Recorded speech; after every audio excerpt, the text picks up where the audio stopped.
Super star ரஜினிகாந்தோட நடிப்பில் கடைசியாக வெளியாக இருந்த திரைப்படம் கூலி. இந்த கூலி திரைப்படம் சரியாக போகலை. காரணம், லோகேஷ் அவரோட திரைக்கதை ரொம்பவே தொய்வாக இருந்ததாக சொல்லப்படுது. மேலும் லாஜிக் விதி மீறல்கள் நிறைய நடந்ததாகவும் அதனால் படம் ரொம்பவே சொதப்பி போச்சு. அது மட்டும் இல்லாமல் விமர்சன ரீதியாக பலத்தை அடி வாங்கிடுச்சு. வசூல் ரீதியாக 500 கோடிக்கு மேலே வசூல் செஞ்சாலும் படத்தோட பட்ஜெட்டே 400 கோடிக்கு மேலே. இதனால் இதுவுமே பெரிய வெற்றி என்று சொல்ல முடியல. அதுக்கு தொடர்ந்து இப்போ ஜெயிலர் 2 படத்தில் பிஸியாக நடிச்சிட்டு இருக்காரு சூப்பர் ஸ்டார் ரஜினிகாந்த். தொடர்ந்து தமிழ்நாடு மற்றும் கேரளா எல்லை பகுதிகளில் இந்த படத்தோட ஷூட்டிங் விறுவிறுப்பாக நடைபெற்று வருது. இந்த படம் சூப்பர் ஸ்டார் ரஜினிகாந்தோட கெரியரில் ஒரு பெஸ்ட்டான படமாக இருக்கும் என நெல்சன் சொல்லிட்டு இருக்காரு. அதற்கு காரணம், ஜெயிலர் படம் சூப்பர் ஸ்டார் ரஜினிகாந்தை மீண்டும் வெற்றி பாதைக்கு திருப்பிச்சு.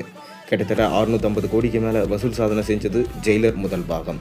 அதைத் தொடர்ந்து இந்த ஜெயிலர் 2ஆம் பாகம் எடுக்கப்பட்டு வருது. இந்த படத்துலையும் ஒரு ரசிகர்கள் பட்டாளமே நடிச்சிட்டு வராங்க.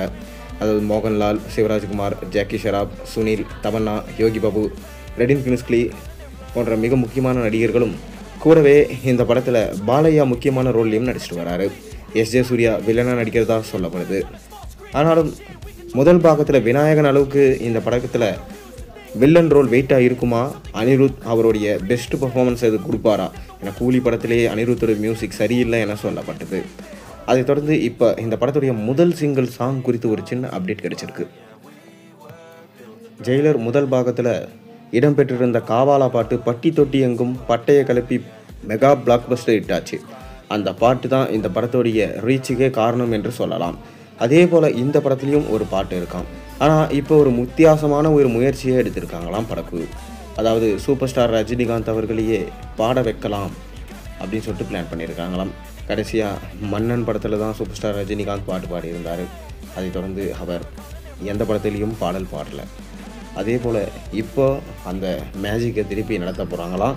சூப்பர் ஸ்டாரோட வாய்ஸ் நோட்ஸில் காவாலா பாட்டு மற்றும் உக்கும் பாடல் எல்லாம் இருந்துச்சு. அதே போல் இந்த பாட்டும் சூப்பர் ஸ்டாரோடைய வாய்ஸ்லேயே இருக்கும். சூப்பர் ஸ்டார் ரஜினிகாந்த் தான் இந்த பாட்டை பாடியிருக்காரு என சொல்லப்படுது. தொடர்ந்து இந்த பாட்டுக்கான ப்ரோமோவை கூடிய விரைவில் நம்ம எதிர்பார்க்கலாம் எனவும், இந்த படத்தான அஃபிஷியல் அப்டேட்ஸ் எல்லாம் இனி வரும் நாட்களில் நீங்கள் எதிர்பார்க்கலாம் என நெல்சன் சொல்லியிருக்காரு. அது மட்டும் இல்லாமல் ரஜினி கமல் இணைய போகிற படத்தையே நெல்சன் தான் எடுக்க போகிறான்னு ஒரு பக்கம் டாக் போயிட்டுருக்கு. பொறுத்து பார்ப்போம். நீங்கள் என்ன நினைக்கிறீங்க? உங்கள் கருத்துக்களை மறக்காமல் கீழே கமெண்ட்டில் சொல்லுங்கள்.